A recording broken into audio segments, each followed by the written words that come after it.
pessoal, eu sou o professor Dr. Wilson da Silva e estou aqui para discutir um tema muito interessante com vocês, que são as metodologias de ensino do jogo de xadrez. Nós vamos lembrar, na disciplina 1 desse curso, né, você tem as regras básicas do xadrez, né, e na disciplina 3 você tem a relação com a educação. E agora, nessa disciplina 2, você tem, então, nós abordaremos como ensinar o jogo de xadrez, né? Tem métodos, tem formas de ensinar, quais são as características de cada uma delas, né? Então, acompanhem comigo na tela o método holandês de ensino de xadrez. Então, o método holandês, naturalmente, ele foi desenvolvido por um holandês, né? Como o próprio nome diz. Esse Barry Witus desenvolveu o método holandês.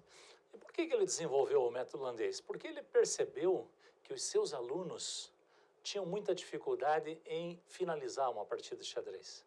Eles sabiam mover as peças, tinham, né, algumas ideias, mas na hora de finalizar, né, na hora de dar o checkmate, os alunos tinham dificuldades. E, na verdade, para quem ensina xadrez, isso é uma constatação corriqueira. Os alunos que aprendem a jogar, eles ficam capturando as peças, mas não sabem finalizar o jogo. Então, a filosofia do método holandês é aplicar o checkmate tão logo ele seja possível. Então, veja, se você ensinou o aluno a mexer o rei, o checkmate não é possível ainda, porque os dois só com os reis, um rei não pode encostar no outro. Mas se você ensinou ele a mover o rei e a dama, já dá para ensinar, depois do movimento do rei e da dama, a finalizar. Como essas duas peças podem aplicar o checkmate. Vamos para a tela para a gente aprofundar um pouquinho mais isso. E essa tabela traz uma síntese, né, do método holandês. Então, a ideia é você ensinar a movimentar o rei. É claro que só com o rei não há como aplicar o checkmate. Depois você ensina a dama. Ensinou a mover a dama e o rei, então você pode fazer checkmate com rei mais dama versus rei. E aqui eu botei duas figuras para vocês verem. E a mesma linha de pensamento segue com as outras peças. Você ensinou a torre. Você vai combinando com as peças anteriores. Então, dama mais torre para aplicar o checkmate. Torre mais torre para aplicar o checkmate. E rei mais torre para aplicar o checkmate. O bispo, a hora que entrar o bispo, mesma coisa. Dama e bispo aplicando checkmate, e rei e dois bispos aplicando checkmate. Quando entrar o cavalo, quando você ensinar o movimento do cavalo, depois de ensinar, você já mostra como dama e cavalo podem aplicar mate, como rei, bispo e cavalo podem aplicar o mate. Para não ficar só nas brancas aplicando checkmate, com as pretas, rei mais dois cavalos. E aqui tem uma particularidade que eu vou explicar depois. Torre, bispo e cavalo contra rei. E mesma coisa quando entrar o peão. Você combina as peças para aplicar o checkmate. Então veja, a filosofia desse método é trabalhar com o checkmate tão logo seja possível. Uma metodologia mais tradicional diz assim: ensine o movimento de todas as peças, depois ensine a dar checkmate. Uma reflexão pedagógica sobre isso vai dizer assim: não, como o checkmate é difícil, ensine ele tão logo seja possível. E aí, cada peça nova que você ensinou, você faz essa peça trabalhar também com o conceito de checkmate. Vamos para o quadro que eu tenho algumas figuras ilustrando isso aí. Então, observe, vamos lembrar, bola preta significa que o lance é das pretas. Então, um checkmate com rei mais dama. Por que eu sei que é checkmate? Porque a dama está ameaçando o rei e o rei branco está impedindo de ocupar essas três casas aqui na frente. Então, ele está fazendo um corredor. Por isso, o nome de checkmate é mate do corredor. Como se o rei preto tivesse preso num corredor, numa passagem.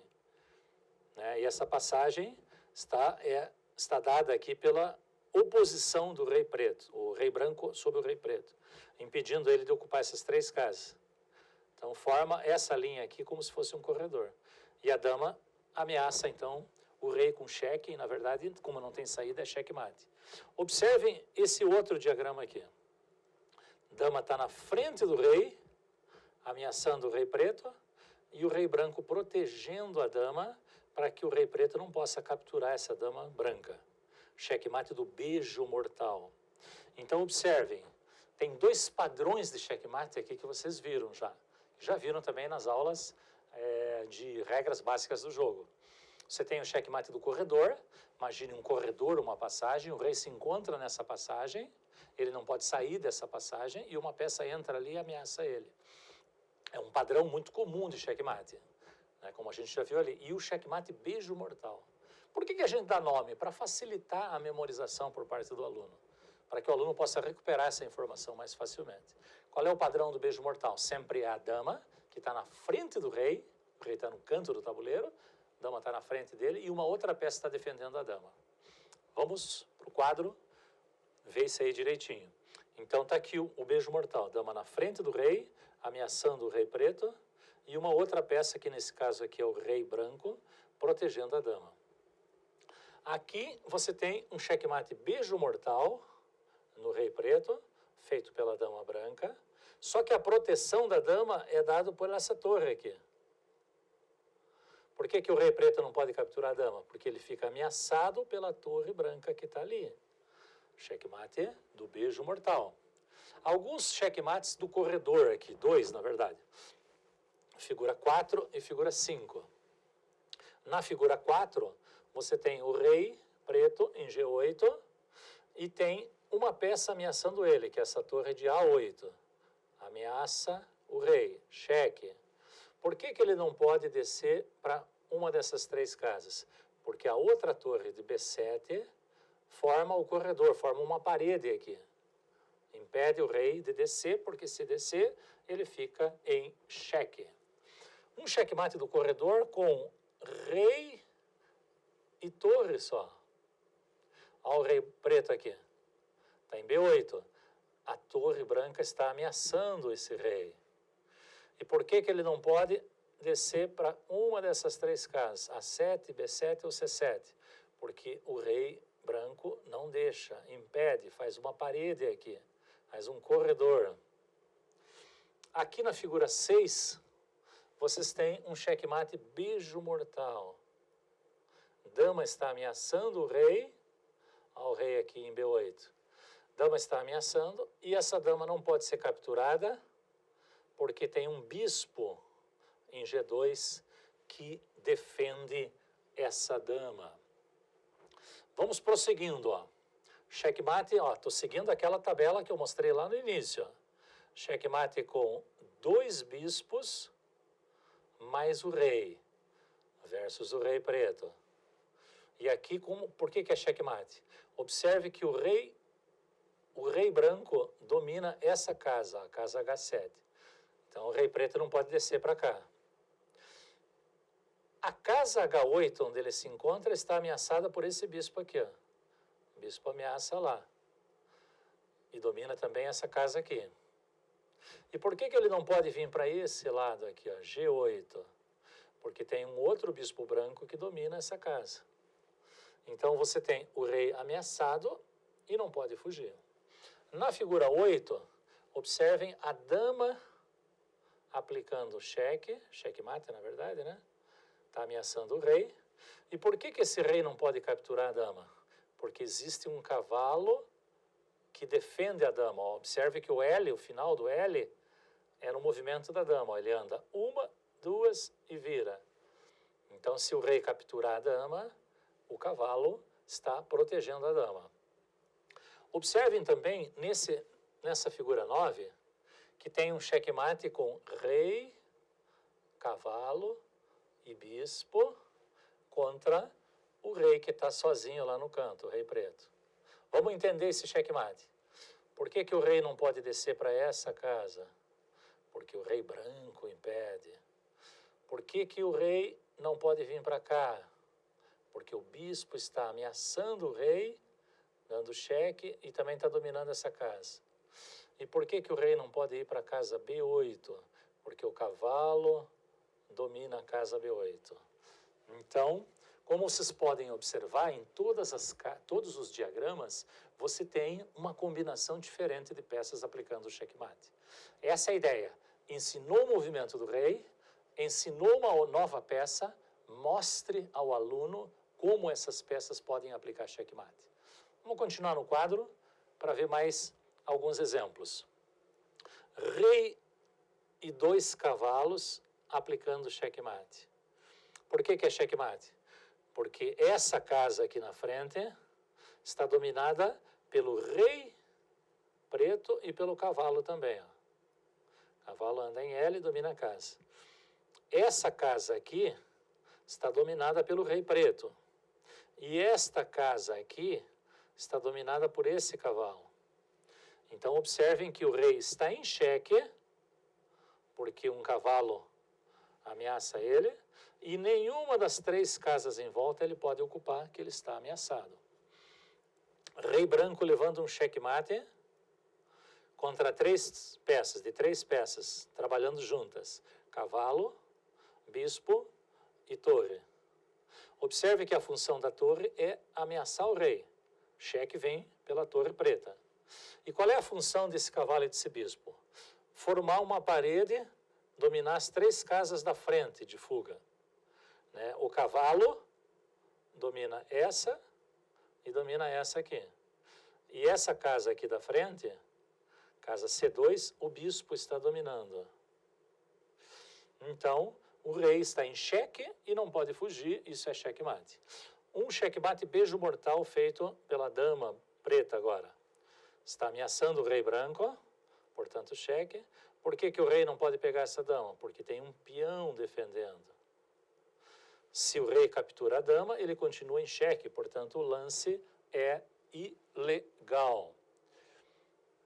Observem que até aqui todas as posições que eu estou mostrando seguem aquela tabela que eu mostrei no início da aula, não? Cujo objetivo é bem simples. Ensinar o movimento, ensinar o que é cheque, checkmate, e afogamento também, como a gente viu nas regras básicas do jogo, e aí mostrar para o aluno, né, mostrar como essas peças podem, se elas cooperarem, se elas trabalharem juntas, como elas podem aplicar checkmate. Vamos para o quadro de novo. E como é que eu aplico checkmate com peões, professor? Bom, se você tiver 2 peões e o rei, você pode aplicar um checkmate assim, ó. Observe que esse peão está dominando, está ameaçando o rei, dominando a casa que o rei se encontra, casa H8. Essa casa aqui, o rei não pode vir porque o rei branco domina. O rei não pode capturar o peão porque o rei branco defende esse peão. E o rei não pode ir para a casa G8 porque esse peão controla a casa. Se o rei está ameaçado pelo peão e não pode ocupar nenhuma das casas em volta para escapar, é checkmate, né? Figura 14. Você tem a torre de 8 ameaçando o rei, aplicando um cheque aqui, e vamos ver se o rei pode fugir. Se não puder fugir, é checkmate. Ele não pode vir para essa casa da frente, porque o peão está dominando. Lembrem que o peão ameaça em diagonal, uma casa na diagonal, no sentido em que se move. Não pode ir para essa aqui, porque o outro peão domina essa casa aqui. Então o rei está ameaçado e não pode ir para nenhuma casa em volta dele. A posição é de checkmate. Vamos ver o rei branco levando um checkmate aqui. Ó. O rei branco está aqui. Quem que ameaça o rei branco? O bispo. Então está em xeque. Por que ele não pode vir para essa casa? Porque esse peão não deixa. Por que ele não pode capturar o peão? Porque o peão de trás não deixa. O peão de trás defende esse peão aqui. Então, o rei está ameaçado e não pode fugir, é checkmate. Uma última posição, um checkmate feito de peão, ó, é esse peão aqui que está dando o checkmate. Está ameaçando o rei, ó. Por que o rei não pode vir para essa casa? Porque o cavalo anda em L e domina essa casa. Por que o rei não pode vir para essa casa? Porque o cavalo anda em L e domina essa casa. Por que o rei não pode pegar o peão? Porque o outro peão está defendendo esse peão. Então aqui vocês têm a filosofia da coisa. Chamo a atenção que se for rei 2 cavalos contra rei, existe posição de checkmate, como a gente viu. Mas não existe uma forma de você obrigar o teu adversário a entrar naquela posição de checkmate.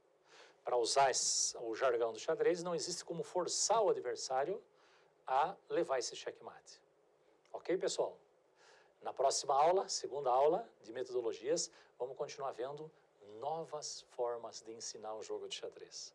Abraço, até a próxima.